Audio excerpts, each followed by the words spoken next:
Hey guys, Nary here from Drake Wing Game. If you know me on Twitter, the Gaming Dragon. Today I'm coming back at you another Let's Play episode of Soulcreek. So guys, without further ado, let's just go ahead and jump right back into it, shall we? Please sit back and enjoy for the next 18 minutes while entertaining you. Let's jump right in. Alarm Chan, you are up, and let's go. Okay. Is it offensive to you to say yeah? And the first 30 seconds, I don't think I can say that. Say yeah. I said it again, sorry. Dusky shakes his head. I catch him smirking as we start walking again. You are strange. Not the first time you've said that. It is true. Next you'll tell me I'm small, too. You are small. You are big. That is good? I shrug. It's not good or bad, it's just you. You're big. You're a big guy. You're a small guy. Heh, sure. Come on then, big guy, lead the way. When I call him that, I notice his tail twitch and his ears flick. Wordlessly, we make our way back to his lodge. With every step, the knot of anxiety in my chest tightens, knowing that all the goodwill I'm building with him could collapse the moment he finds out the truth about me. Will you light another fire tonight? Yes, I have meat to cook. Sit on the bed. As we enter the lodge, Loken gestures for me to take a seat. I do so, and he produces a glass jar from his satchel. He opens it and sniffs the contents, recoiling in disgust with his face scrunched up. That doesn't look good. It does not smell good either. What is it? A healing poultice from the shamans. We will apply it after removing your stitches. Loken sits down on the bed next to me. He's holding a small scalpel made of bone. I nod and quickly tug my hoodie and tunic off. For a moment, he just stares at my chest. Hey! Oh, yes. He puts a paw on my side to keep me still and carefully snips the stitches loose one by one. I'm trying to ignore the discomfort and instead enjoy the sensation of his paw pads against my bare skin. Every now and then I feel them flex and gently squeeze my side. Beneath his touch, I feel a wave of warmth. He really does have a magic touch. You are okay? Oh, I'm fine. Your face is red. Oh, god damn it. It was just, your paw pads, they feel kind of nice. I genuinely didn't mean to say that. It just slipped out. I just mean I'm not used to them. He pauses for a moment, smiling to himself. Out of nowhere, he suddenly takes his free paw away from my side and holds it facing upwards in front of me. Touch them. My face immediately burns. He's never been so forward before. 1 second, guys. I really want to, but wouldn't it be weird? That's okay, I was curious. It is okay. Touch them. He smiles at me and wiggles his massive paw as though to entice my curiosity. I feel myself shrinking bashfully. Jeez, what's wrong with me? Why have I been such a mess around him today? I push my reservations aside and give in to temptation, placing my hand atop of his and gently grazing my fingertips over his pads. His paws are twice the size of my hand at least. I can almost hold one of his fingers with my entire grasp. His fur is like a velveteen mattress that turns my skin to honey. How the hell are you two gonna be banging? He's gonna split you open. He's gonna split you open like a damn melon. How are you so soft? All Elalian hounds have thick pelts. Taking care not to move too much as he cuts my stitches off, I run my thumb over the largest of his pad in the center of his palm. They feel like warm, polished rubber, a little firmer than skin, but still pleasant to the touch. I press down slightly on the central pad with my thumb. He jumps a little. Sorry, was that... It is fine. They are sensitive. Blushing, I let go of Loken's paw with a sheepish grin. He cocks his head at me curiously. Man, I feel fuzzy after that. I basically just held his hand, or paw, or whatever. I still can't decide what they are. I am strange to you? Not anymore. When I first saw you, I was a bit shocked. My kind were not common in Zephyr times? I don't know. I only remember humans. Loken sits up, inspecting his handiwork. I look down at my cut to see that all the stitches have been taken out cleanly. The wound itself doesn't even look that bad. The cut wasn't as deep as I thought it was. I shall put the salve on. It will help you heal faster. He grabs the glass jar and opens it. The stench hits me immediately, and I fight the urge to gag. Loken dabs the green sludge into my cut. There isn't any pain, and the salve is quickly absorbed by my skin. Tell me of your meeting with Aeon. How am I going to navigate this? Well, like I said, he says I'm from before the Cascade, just as the chief suspected. He also thinks that pod you found me in was keeping me preserved in my sleep. Aeon doesn't know anymore, but the Automonks might. He agreed to ask for their help on my behalf. He and I are going to visit them tomorrow. Loken's gaze turns sour. You are not going without me. You don't have to. They will want something in return, Alex. They always do. I'm responsible for you and I am coming. I grimace. Maybe I should go with Aeon alone? Loken gives me an uncertain look. I'm used to his strange glares at this point, but this one lingers. What? There are things you are not telling me, Alex. I will not be upset. Tell me why you are visiting the autumn monks. I don't want you to worry. Is it because you do not eat? I blink. He noticed that? He's sharper than I thought.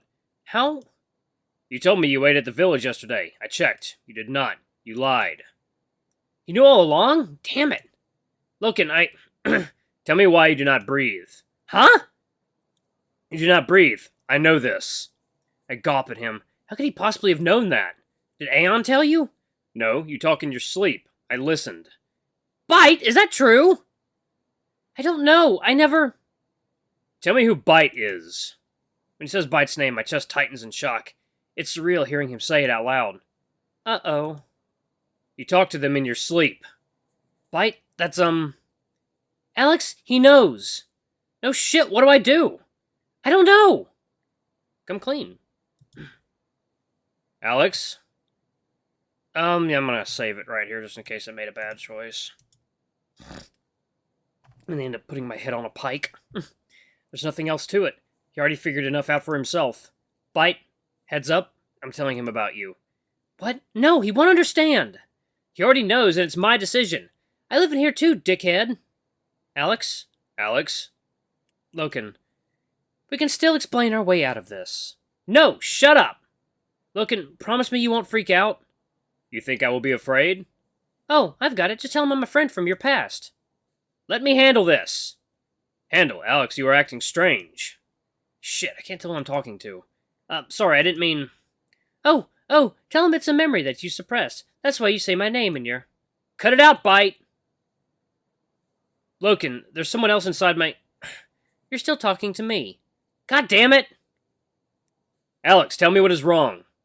Both of you, just shut up for a second. Both? I grimace, clawing at my scalp in frustration. Loken, look, there's something wrong with me. There's nothing wrong with... No, there really is. I raise my voice in frustration, then clench my jaw and inhale through my nostrils to try and calm down. This is going to be difficult. Byte is... He's in my head, and I have no idea how he got there. I wanted to tell you earlier, I tried to, but you didn't understand. I don't know how to explain this without sounding like a total idiot. To my surprise, Loken puts his huge paw on my shoulder and squeezes. I understand the pressure of his touch, and I feel totally enswathed by his massive, comforting presence. Alex, it is okay. I am listening. I stare back at him, struck by the warmth behind his arctic blue eyes. I try to smile back. Okay, Loken, I thought you'd turn on me if I told you. I promise I'm not a demon or anything. You have a reason to think this? Because Byte is an AI that's trapped in my head. I do not understand. Byte is in your dreams? I take a breath. I only have one chance at getting this across in a way he might understand. No, Byte is another person. Sort of. He's an artificial intelligence. These are minds that are made, not born. Yes, that's why I tried to tell you about them earlier. I tap my head with my finger. He's been here since I woke up, but he's just as confused about all this as I am. It's like I'm two people in one body. I'm confused. I see only you. Only I can see him, but he's there. I don't know how, Loken. Please, just don't hate me. His ears flick. Byte can hear me? Yeah, he sees and hears everything I do. I can do things humans shouldn't be able to. I falter, unable to formulate the right words. There's something wrong with me, and Aeon couldn't explain it either. I want to figure this out, but I can't do it alone. Please. You're the only one we can trust. I can feel Loken's gentle grasp of my shoulder and Byte's sympathetic presence in the back of my head. Alex, look at me now. I look up, my face shrinking in fear of his judgment. Loken stares straight through me. Alex is mine, you understand? I'm speaking to you, Byte. Excuse me? You will not hurt him. Hey, tell him to get Hold on, Byte. It's okay, Loken, he's a friend. I do not trust him. Oh, seriously? He thinks he can pull his jealous dog act on me? Tell this Byte that I do not trust him. He says he doesn't... Tell the mutt I can hear him! Alex, he can hear you. Good. Now make him tell you what he is. He says he wants to know what... Tell him I've been watching over your peachy smooth ass way longer than he has. Tell him to get fucked. I grimace. Alex? Sorry, it's hard to listen to both of you together. He's on our side. He does not belong in your head. Tell him to leave. He can't. He's stuck there. I do not believe him. Oh, so I'm a liar now, too. The audacity of this dog. He's not exactly thrilled with you either. Sorry. To you too, you giant furry asshole. Oh, I love this part. Everyone goes quiet for a moment. Loken sits on the bed beside me. I stare down at my lap in shame and guiltily avoid his eye. You did not tell me this before. Javonia wanted to lock me up just for existing. If I told her about Byte, she would have... We cannot tell her. I look over at him, eyes wide. No one else must know. This is Black Runner business. Byte is a construct of the old knowledge? Yeah, AI like him used to live in computers. Zephyr machines, but you are not a machine. I don't think I am? You are unsure. Tell him your microchip theory. I think maybe, I don't know, I have a computer chip in my brain or something. I do not understand. This is why I need to see the Automonks. Aeon said only they might know about this stuff. So you're not angry with me? He tilts his head at me. You are my acolyte. I am responsible for you. We will learn where you and Byte have come from. We will speak to the Automonks. They will provide their insight. We will. He falters. You are important. We will find out the truth. He shoots me an encouraging smile. I manage to force a smile back to him. I will light a fire. As Loken gets up and fumbles about creating a fire, I take a breath to steady myself. I feel a great weight lifted from my shoulders. Well, that's that then. I can't believe he didn't freak out. Just remember, you were mine before you were his. Don't you start with that. You're both going to have to learn to get on. He better learn to trust me then. Could you give me some time alone with him? Talking to you both at the same time is really hard. Sure, we'll catch up when you're asleep, okay? Thanks, Byte. Soon enough, Loken has another crackling fire going. I have no idea what to feel right now. He's taken all this completely in his stride. I should have trusted my instincts and told him sooner. Come! Loken sits cross-legged on the floor in front of the flame. Sit near the fire. It does look pretty enticing, and I'm starting to feel cold again. I move over and sit opposite to him, with the flames between us. No. Huh? Here. He taps his fist against the floor beside him. Next to you? My face reddens. Okay. Fighting to keep my blush at bay, I shuffle around until I'm next to him. We're both silent. He eyes me from the side, and I do the same. His tail flicks just once behind him. You are small. I smile at him. Why does he keep saying that? I really talk to Byte in my sleep? You spoke of hypothetical kittens? I grin, shaking my head. You heard that? Wow. When did you figure out something was up? When you refuse food for the third time. You do not breathe when you sleep. I listened to you as you slept heavy, and the things you spoke of were true. Byte is still listening? Oh, no, he can come and go. You trust this A&I creature? I do. He's done nothing but help me since I woke up. He's got these functions that have been really useful. I do not understand. Like, he can tell me about something just by looking at it. He can find solutions to problems I can't. He can make me move faster and stronger. Things humans shouldn't be able to do. I know I can speak your language, but when I first woke up, I couldn't understand you. He's translating for us. We're still learning about his capabilities. That is useful. I still do not understand what an A&I creature is. Explain. It's just AI, artificial intelligence. He was created by using science. Sorry, the old knowledge.